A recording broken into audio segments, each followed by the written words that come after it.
Hi there, my name's Kathy Barker from Software Solutions. I often get asked, what level should I attend when I'm doing an Excel course?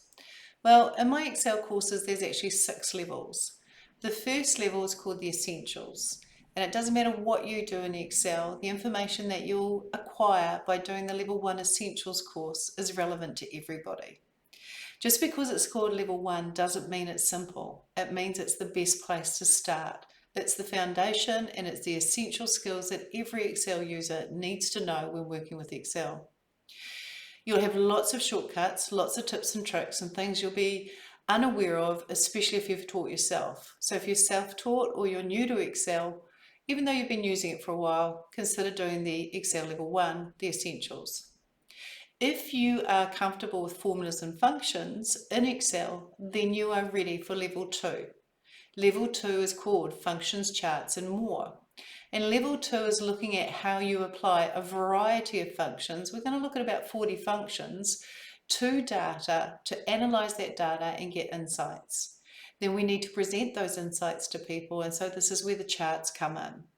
The and more is things that surround those topics, like protecting your spreadsheet so that your formulas aren't screwed up. Being able to apply conditional formatting, which alerts you when figures reach outliners, either too high or too low. Now, level 3 is not dependent on level 2. In fact, level 3 is going off in a different direction. So some people, because of the dates, will actually do level 1, level 3, and then come back to level 2. So don't feel that you have to do level 2 to do level 3. Level 3 is of value to those who work with large lists. It's got all the tools and techniques that somebody who works with large lists would find useful. For example, the main focus is pivot tables and being able to summarize what's going on with the data in a large list. But there's a lot of useful topics surrounding that, like consolidation, outlining, custom views, advanced filtering.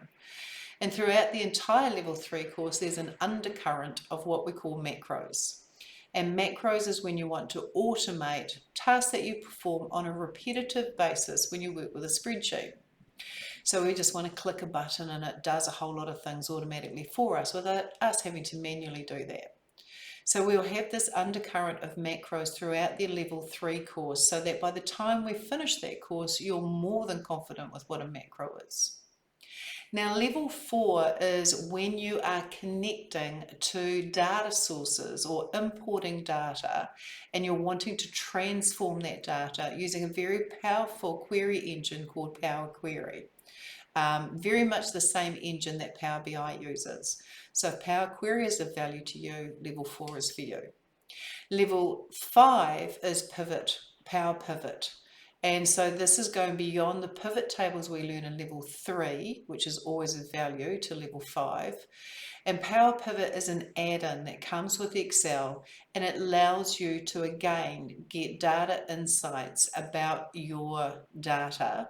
It allows you to create a data model, which is a model where data is linked and related, even though it comes from a variety of different sources. And we can do power pivots or pivots based on a data model rather than just on a tabular list. And you can do things like KPIs. So Power Pivot is a very strong add-in. And then level 6 is, having learned about macros in level 3, you could go straight to 6 because you're not interested in Power Query or Power Pivot. And level 6 is when you want to get into making macros, but more particularly, you want to get into the code. So we're going to look at the code and the language, Visual Basic for applications, and automating and building intelligence into your spreadsheet. I hope that explains the 6 levels. Have a look at the course outlines. I'd love to see you on my courses. My name is Kathy Barker and I'm from Software Solutions.